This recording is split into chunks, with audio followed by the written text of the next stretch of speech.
नमस्कार दोस्तों। आज जो क्वेश्चन हम करने जा रहे हैं वो है लीड कोड का क्वेश्चन नंबर 219 जिसका नाम है कंटेन्स डुप्लीकेट सेकंड। आइए क्वेश्चन को समझते हैं। इस क्वेश्चन में हमसे बोला गया है कि आपको एक एरे दी गई है, एक इंटीजर एरे दी गई है, इंटीजर एरे दी गई है नम्स, और हमें एक इंटीजर दिया हुआ है के, एक इंटीजर के। हमें बोला गया है return true if there are two distinct indices. Distinct indices, इस वर्ड पर ध्यान दीजिएगा। डिस्टिंक्ट जिसका मतलब ये है I does not equals to J, ये कभी नहीं हो सकता। और दूसरा ये है I and J in the array such that nums of I equals to nums of J, यानी कि जो दोनों ही वैल्यूज हैं एरे के, उस एरे के ith इंडेक्स पर पड़ा हुआ एलिमेंट इक्वल होना चाहिए उस एरे के jth एलिमेंट पर पड़ा हुआ इंडेक्स, इंडेक्स पर पड़ा हुआ एलिमेंट। और साथ में एक कंडीशन है कि जो j माइनस आई, यानी इन दोनों इंडेक्सेस का जो एब्सोल्यूट डिफरेंस है वो या तो k से कम हो या k के इक्वल हो। बेसिकली जो j से लेकर i तक के इंडेक्सेस की रेंज है वो हमारी k डिफाइन करी गई है कि i से j के बीच में जो गैप हो सकता है वो 0 से लेकर k तक का हो सकता है। और क्योंकि हमसे i does not equals to j दिया गया है, इस वजह से हमारा 0 उसमें अलाउड है। अलाउड नहीं होगा तो हम क्या करेंगे, 1 से लेकर k तक का डिफरेंस हो सकता है हमारा, क्योंकि हमारा i does not equals to j हो सकता है। ये हमें कंडीशन दी हुई है डिस्टिंक्ट इंडेक्स हमें रिटर्न करने। तो हमको यही करना है। जैसे कि ये एग्जांपल अगर आप देखें, हमको एग्जांपल में दी गई थी एरे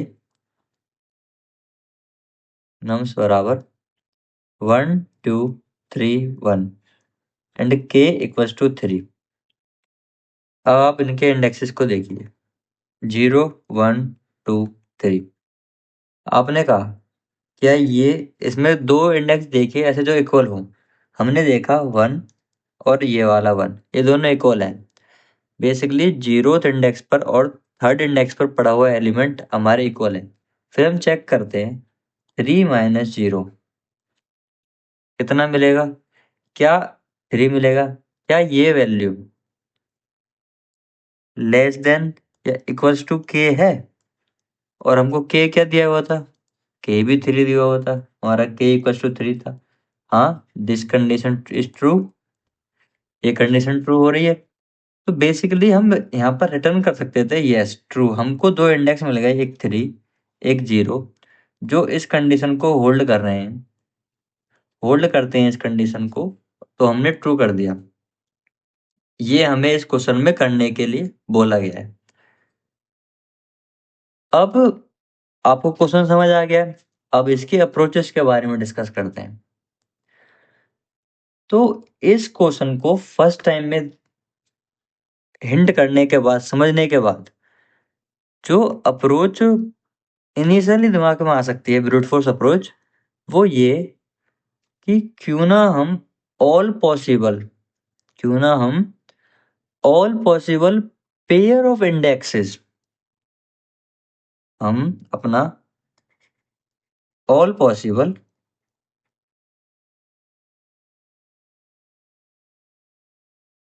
पेयर ऑफ इंडेक्सेस को बनाकर देखे, और जो भी इंडेक्स इस कंडीशन को ट्रू कर रहे होंगे, यदि ऐसा कोई भी हमको मिल जाता है तो हम ट्रू रिटर्न कर देंगे। बिल्कुल। इस चीज को आप कैसे कर सकते हैं? इस चीज को करने के लिए आप दो फोर लूप लगा सकते हैं। वो कैसे, आइए समझाते हैं। जैसे कि आपने एक फोर लूप लगाया जो कि i बराबर 0 से i लेस देन कहाँ तक, एरे की लेंथ तक, i की वैल्यू करते हैं आप प्लस प्लस। फिर आप दूसरा एक फोर लूप लगाते हैं जो कि कहाँ से चलेगा, इससे, क्योंकि हमारे i और j इक्वल नहीं हो सकते तो हमें एक इससे अगले एलिमेंट से स्टार्ट करना पड़ेगा नेक्स्ट आइटरेशन को। तो j बराबर हमारा i+1 से स्टार्ट होगा और j लेस देन ये भी लेंथ तक जाएगा और ये भी j की वैल्यू को प्लस प्लस कर देते हैं। अब यहाँ पर एक कंडीशन बना सकते हैं कि यदि nums of I equals to nums of j है। एक तो ये कंडीशन ट्रू होनी चाहिए थी और दूसरी कंडीशन क्या थी हमारी? दूसरी कंडीशन थी हमारी कि j माइनस आई कि इन दोनों इंडेक्सेस का एब्सोल्यूट डिफरेंस लेस देन या फिर इक्वल्स टू k होना चाहिए। यदि ये दोनों कंडीशन किसी भी टाइम पर ट्रू हो जाती है, यानी कि हमें दो अपने इंडेक्सेस मिल गए, तो वहीं पर क्या कर सकते हैं? रिटर्न कर सकते हैं ट्रू। अब आप मानिए कि यदि हमने कंप्लीट आइटरेशन कर लिए, जैसा कि इस केस में हमारा हमने कंप्लीट आइटरेशन कर लिए, पर यदि कंप्लीट आइटरेशंस के बाद भी हमें कोई भी ऐसे दो इंडेक्सेस नहीं मिले जो इस कंडीशन को फुलफिल कर रहे हों, नहीं मिलते हैं, तो आप इन लूप से बाहर आने के बाद क्या कर सकते हैं? रिटर्न कर सकते हैं फॉल्स। ये है इसकी ब्रूट फोर्स अप्रोच।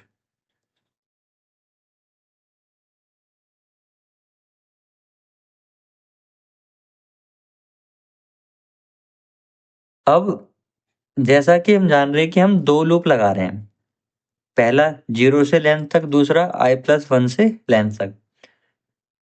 अब इसकी जो टाइम कॉम्प्लेक्सिटी है इस कोड की, वो है big O of n square. ये इसकी टाइम कॉम्प्लेक्सिटी है। इसकी इस टाइम कॉम्प्लेक्सिटी की वजह से आप यदि कंस्टेंट्स में देखें कि लम्स की जो लेंथ है वो हमारी 10 की पावर 5 तक हो सकती है। अब यदि आप 10 की power 5 into 10 to the power 5 ये चीज करते हैं, तो आप देख पाएंगे कि 10 टू द पावर 10 टाइम्स हमारा लूप चलेगा और ये लूप इतने नंबर ऑफ टाइम चलने के कारण हमको TLE देगा। क्या देगा? TLE, which stands for time limit exceed.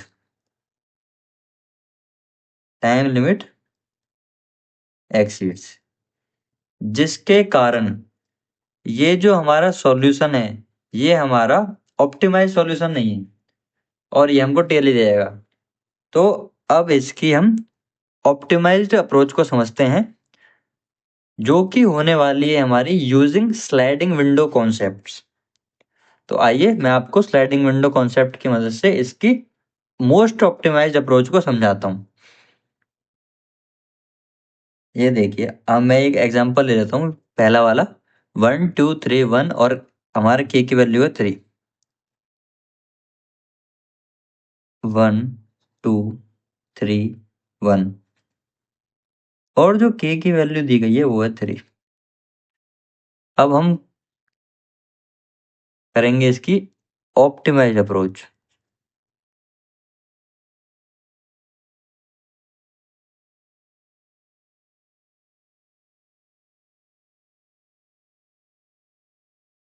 Using sliding window concept.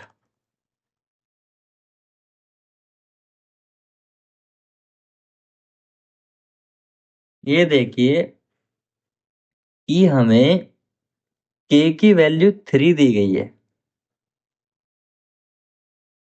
यदि आप यहां पर देखें कि हम इस एलिमेंट पर आए, फर्स्ट एलिमेंट अपने 0th इंडेक्स पे पड़े हुए एलिमेंट पर आए, हमने देखा ये एलिमेंट 1 है। यदि हम यहाँ पर अब ये पता लगा पाए कि इस एरे के अंदर क्या पहले कभी हमको 1 एलिमेंट मिला है, इनिशियली हम पहले आइट्रेशन पर हैं तो हमको पहले कोई भी एलिमेंट नहीं मिला होगा, तो हम ये चीज स्टोर करा लें 1 और 1 किस पोजीशन पर आया है उसका इंडेक्स जो कि है 0। फिर हम आगे आते हैं, फिर हम 2 पर आए, 2 पर आने के बाद आप फिर से वही करेंगे क्या? इससे पहले की जो एरे थी, जो हम ट्रैवर्स कर चुके हैं, उसमें कहीं पर हमको 2 मिला है? नहीं मिला। तो हम 2 और उसके करस्पॉन्डिंग का इंडेक्स स्टोर करा देते हैं किसी जगह पे। 2 और उसका करस्पॉन्डिंग स्टोर हुआ। सिमिलरली आप 3 के लिए करेंगे, 3 पहले कहीं पर है? नहीं है। तो 3 और उसके करस्पॉन्डिंग का 2 इंडेक्स। फिर जैसे ही आप 4th इंडेक्स पर आपको एलिमेंट मिलता है 1। एलिमेंट क्या मिलता है? 1। 1 के मिलते ही आप 1 के मिलते ही एक चीज देख पाएंगे कि हमने चेक किया क्या इससे पहले कहीं एरे में हमको 1 मिला था?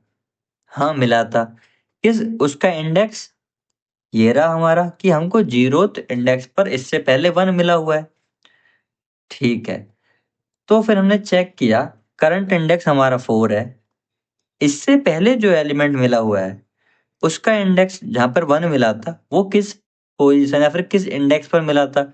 वो था हमारा 0।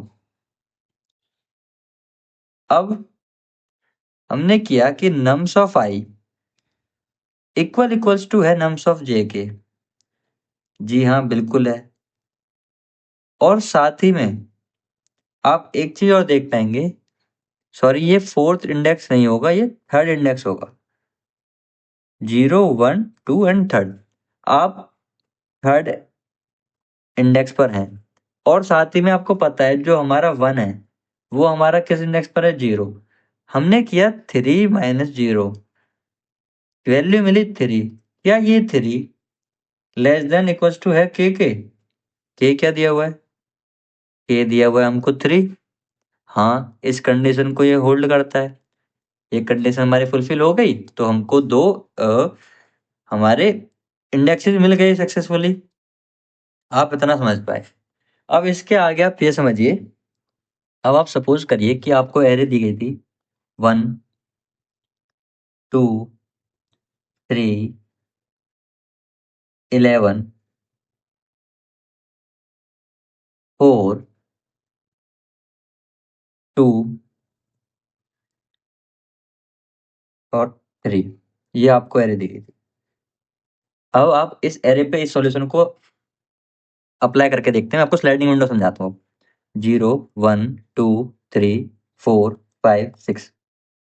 इनिशियली हमें पता है कि हमें जे माइनस आई कोई भी दो इंडेक्सेस जो होने वाले हैं उनके बीच की जो वैल्यू है वो लेस देन इक्वल टू के। बेसिकली 0 से लेकर के तक के एलिमेंट्स ही हमारे लिए वैलिड हैं उस समय पे इस कंडीशन को फुलफिल करने के लिए।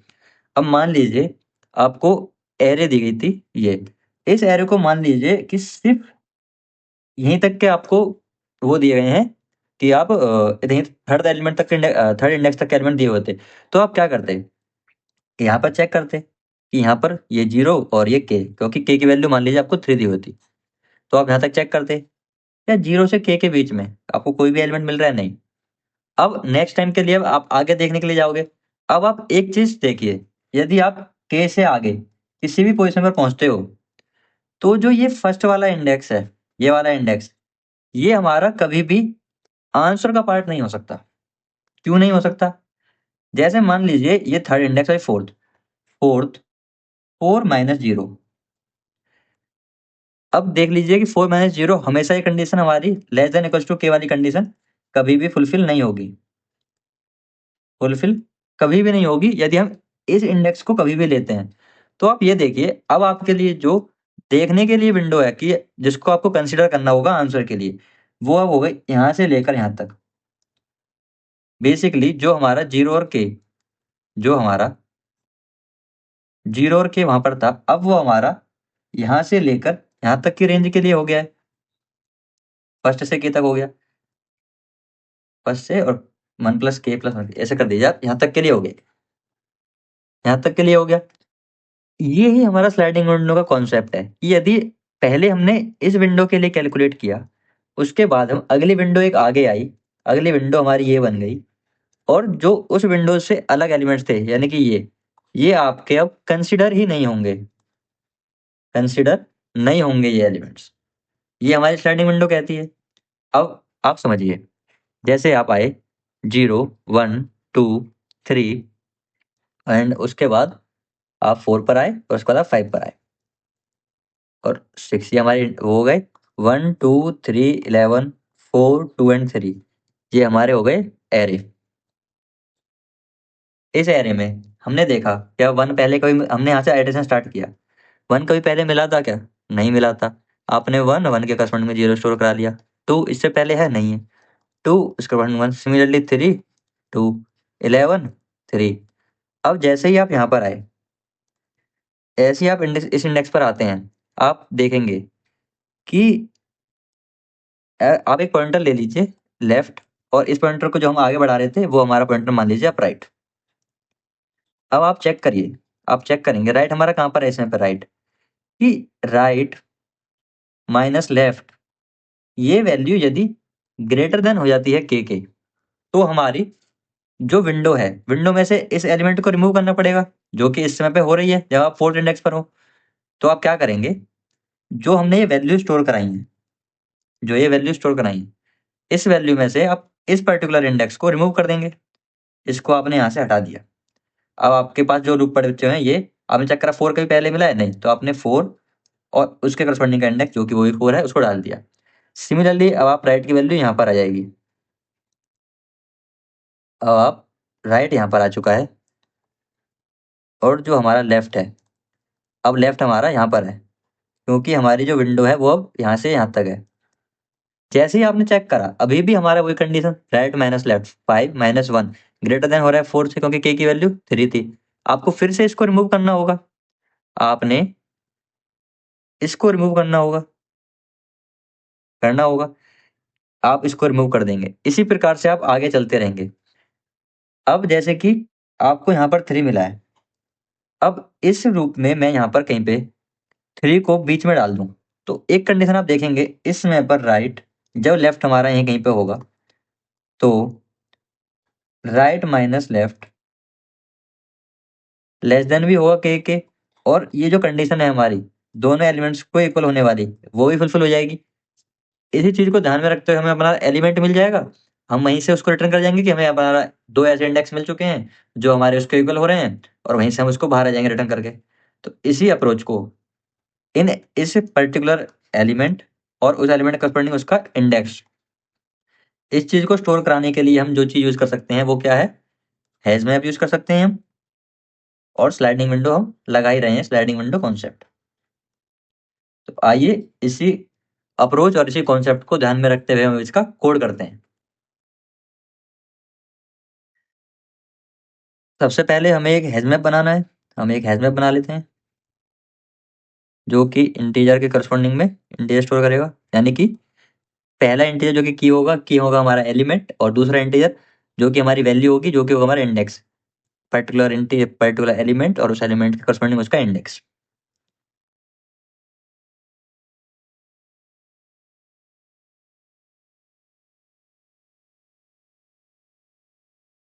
उसके बाद हम अपना एक लेफ्ट पॉइंटर ले लेते हैं जो कि इनिशियली कहाँ पर होगा, 0 पर, क्योंकि 0 से लेकर के तक की हमारी विंडो ही है। और दूसरा हम एक राइट पॉइंटर ले लेते हैं, राइट इनिशियली स्टार्ट करेंगे हम 0 से, राइट लेस देन कहाँ तक, एरे की लेंथ तक।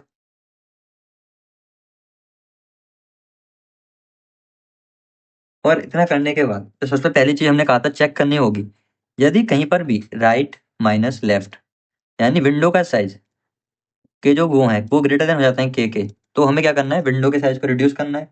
वो कैसे करेंगे हम, पहले तो जो हमारा एलिमेंट पड़ा हुआ है उस एलिमेंट के जो हमने स्टोर करा इंडेक्स उसको रिमूव कर दो, क्या नम्स ऑफ लेफ्ट पे जो एलिमेंट पड़ा होगा उसको रिमूव कर दो।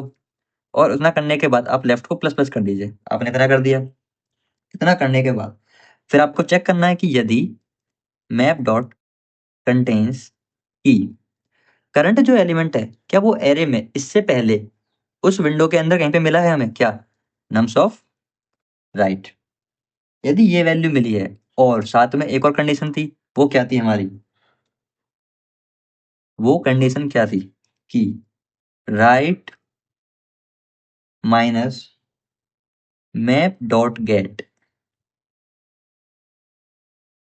Nums of right. ये कंडीशन क्या है? लेस देन इक्वल्स टू के होना चाहिए। यदि ऐसा मिल जाता है हमको तो हम सीधे रिटर्न कर जाएंगे क्या? ट्रू। वरना हम क्या रिटर्न कर, वरना हम उसके अंदर उस एलिमेंट को डाल देंगे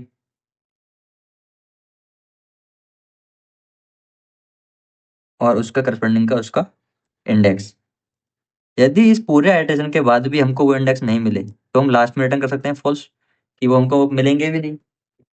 आइए हम इसको रन करके देखते हैं। ये देखिए ये सक्सेसफुली रन हो पा रहा है और अब इसको हम सबमिट करके देखते हैं।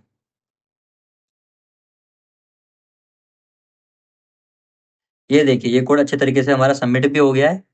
ये थी इसकी most optimized approach using sliding window. हमने स्लाइडिंग विंडो कहाँ पर यूज करा कि जब भी राइट माइनस लेफ्ट की वैल्यू ग्रेटर देन के हो जा रही है तो हम के को आगे घटा, एक जो हमारी लेफ्ट की वैल्यू थी उसको आगे बढ़ा दे रहे थे, जिससे कि जो विंडो का साइज है यानी कि जिसके अंदर हम एलिमेंट्स को चेक कर रहे हैं उसका साइज हमारा के तक लिमिट हो जाए।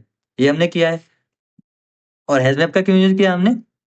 एलिमेंट और उसके करस्पॉन्डिंग का उसके इंडेक्स स्टोर कराने के लिए। यदि इसकी आप कॉम्प्लेक्सिटी की बात करें तो इसकी कॉम्प्लेक्सिटी है, टाइम कॉम्प्लेक्सिटी है बिग ऑफ एन, और जो इसकी स्पेस कॉम्प्लेक्सिटी है, वो भी है बिग ऑफ एन। आप बिग ऑफ एन ना कह के बिग ऑफ के भी कह सकते हैं, क्योंकि किसी भी टाइम पर मैप के अंदर जो एलिमेंट्स होंगे वो के से ज्यादा नहीं हो सकते, क्योंकि हम विंडो को उतना फिक्स करके रख रहे हैं। तो मैं उम्मीद करता हूँ कि आपको ये सॉल्यूशन समझ आया होगा। यदि आपका कोई डाउट या फिर आपका कोई सजेशन है तो आप नीचे कमेंट सेक्शन में मुझसे बता सकते हैं। और ऐसे ही और शानदार वीडियोस एक्सप्लेनेशन के लिए, क्वेश्चन एक्सप्लेनेशन के लिए आप चैनल को सब्सक्राइब कर लीजिए। तो मिलते हैं किसी अगली वीडियो में नए सॉल्यूशन के साथ।